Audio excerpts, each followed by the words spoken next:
guys! Mayam, ngasi matam kuira may tung na mukbang tawag ngasi ako'y sana nganu chase na nganu je thong yam ko aduna nganu je mukbang to hore daw na ay kuira ahaw sa ko kang soy da nung tigi sa ko ado ngasi nganu mukbang to ke maku ga je tu cha da ba kuira ha to masa je kai nei ba din na kan kai no de tham jo masa ju yaw re ado ngasi na pi ba ni mukbang to ge mari je ya je ko ai di khara ku chu je mam mani na ingon lom do ina thale ba ring light je adudi cha je be mai hi dom to lo Cara game yang macam tu ko. Mai ai koi jang je bukan tu ini bukan lah apa bukan berat sama nana.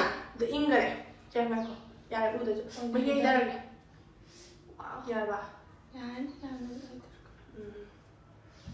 Ya. Sini yang adudi cha bor age macam gue itu nggak mukbang ye 2025 ki aroi ba mukbang wi ba su ya ba ko ado cha se. Cha bor se. Chắc làm nữa. Cũng cái nó ta đi. Cũng kia đâu, manga, thân nó đỡ chọc, manga này, xưa đình lại chỉ mấy cái trình là bằng tôi như vậy, này à, cha nhau rồi, con nuôi thì bị tao bảo, cái nào, hào hay cái tông này, một cú hơn ra rồi, mẹ mà chơi mua bàn cái đi tao lại đi sao, anh bây giờ sao, anh用cái chả này với tay chứ, ra không, anh hàng cái được. Cha cái chuyện đang cha bây giờ nó sẽ được cha ra hay là mình cha ra hay là mình này anh用cái chả này nó sẽ phải chẳng phải rơi được hay là đây một con trời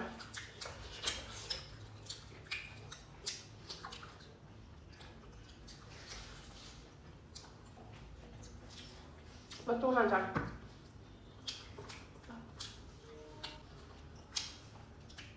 Tapi je khá là kẹo ngang cặp mình rồi nè.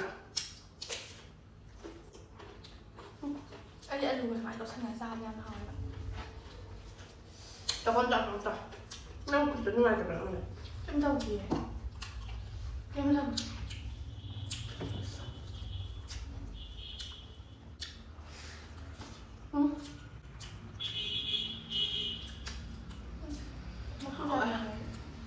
Nó phiền dầu à?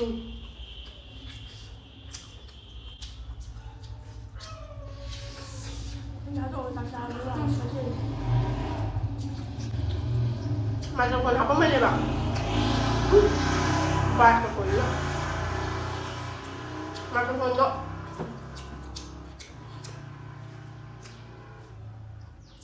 qua ngang của tao nó focus đầu lên một bằng gì ngoài các bạn tôi lọc to ra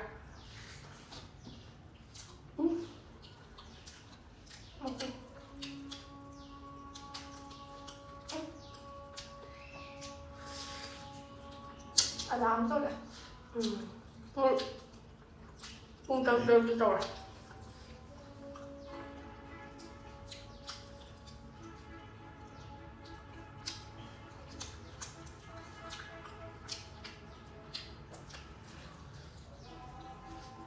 Hỏi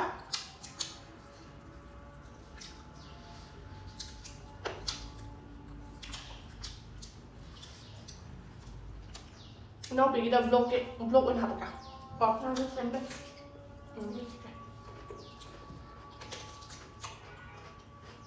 ibaratnya mà chụp hồi bây giờ phải không sao bây giờ tới chừng rồi bạn không cao rồi phải không makan anh là trên như này hàng chị thế nào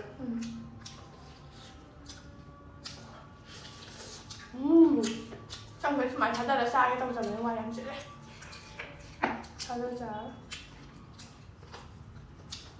cái dài này chào chào chị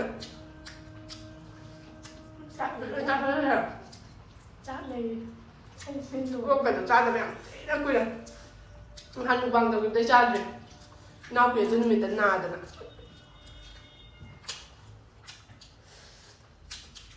một bằng giống rồi không được ra bao vậy đấy ô cái tầng này đều ra từ gì hiền tôi thấy thôi mình thấy phi vai thầm à chả chuyện cây đuôi sẽ để chăm cho chả dạ mình dám hỏi cầm hay đâu nhỉ hàng cái chi chàng để sao chàng nên chả dây được Hảo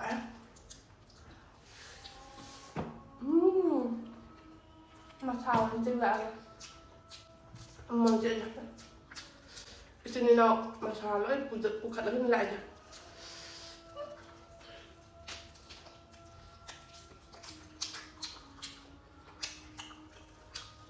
Kau jangan berlai bukan kalau ya. Ada yang nak kau cari jauh lagi ya. Mainnya sangat lewat tu aja. Ok gái à. Chắc con thua quá. Có gì? Nên cho cái này mà cái chỗ đó.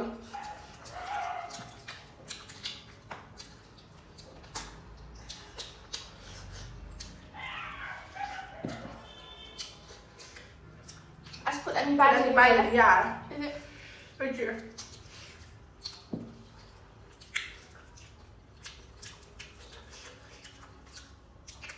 Cái vai như con rùi ấy, trên đâu con màn đấy. Em thì đó là cái con không còn phải cái xem cái hậu của mình thì Memang kami bay karena mendengar dulu ni nak tak selama ni nak. Tak ada fokus pada dia. Nó có ba triệu.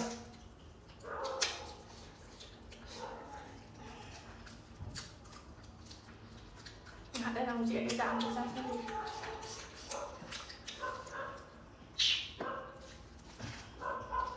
Khi chào cô làm sẽ một vàng tổng vì ra với đại để bạn ăn với chan đi. Tận ra được.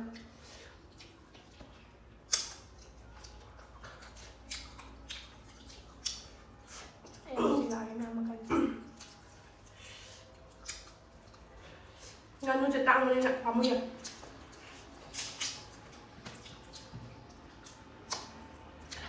à. Một tiếng cay là sao hẳn đây. Được cay. Không sao với ăn được đấy.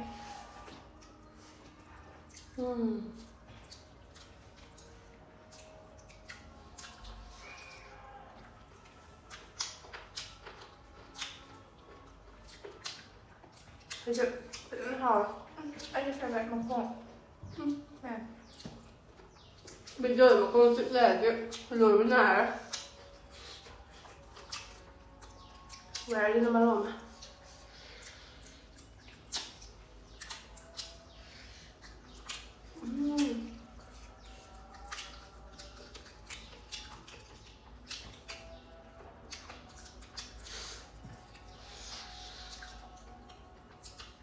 Thơm dòng ra chưa? Anh không sạch. Xem nó nổi ạ. Anh chồng đều. Anh không hạt được.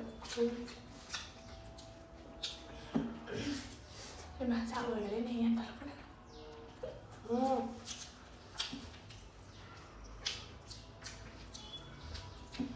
có tô không sai.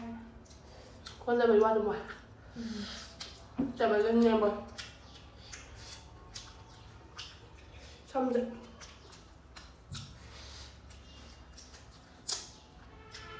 Mà có sai nó sai cái này con dân của mình là cặp lòng mình.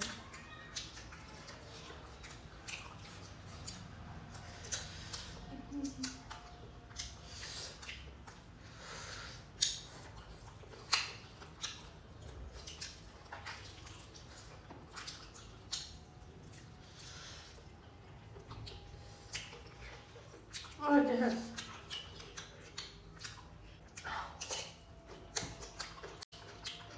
Từ lâu cũng phải làm cái. Coi chắc là ăn cho nhà nữa coi. Cam sao rồi? Nó mua bỏ. Ô kìa. Có ăn mặt cho đây à? Con học đây nó cây học cái rồi. Thôi thôi rồi. Nó không vào giống học à? Bây giờ rồi. Đã rồi để không? Thì ăn tự em. Được không? Ăn cái luôn là Có chất thêm người mà luôn ạ. Nó tôm nào. Nó học rồi cô. Mà xin ngày hay học thay sao cái nó cả. Không bằng cả. Ô không. Ô không bằng đâu ở đâu để học đây này.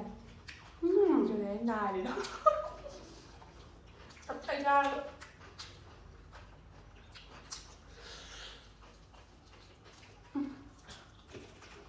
꾸준해서 통을 해봐. 맛있을까?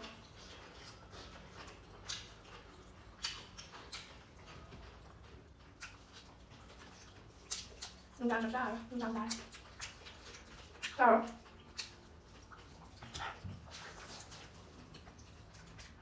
Mấy đứa này mà chúng ta đâu? Xem nào. Mà pha được cái này. Thả ra không cần được.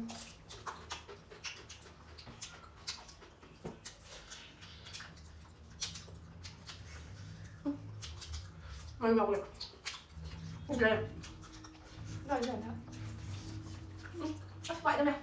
Sao thì quay 2% này? Sorry. Ừ. Nằm gần trăm này. Mai con đây gặp này. Có gì dòng lên kìa. Âm thăng này. Anh kỳ ngắn kia. Kỳ ngắn kia. Em lên 5 thằng nó ra rồi. 3 thằng ở dưới là tiên và nó mà đấy.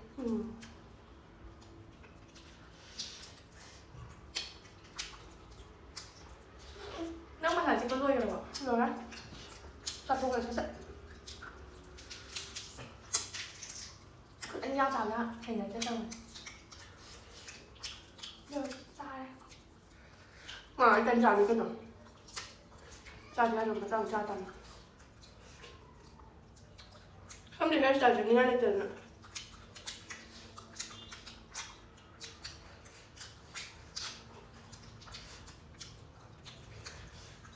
Chắc tôi muốn lắm. Cái này bạn đi chào sao đi không? Xin được. Anh thấy cái trà là trà thôi, xong bây giờ thật ra thì này. Về ăn không? Cái kiện nó sẽ có gì bị sắm á. Không anh chị. Nhưng gì không được. Nhưng phải là gì? Pakai dong, pagi dia mengambil pakai dong. Xong rồi.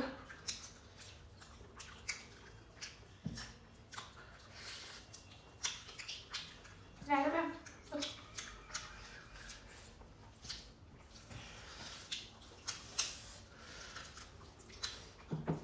Sila dum dia satu apa maksud?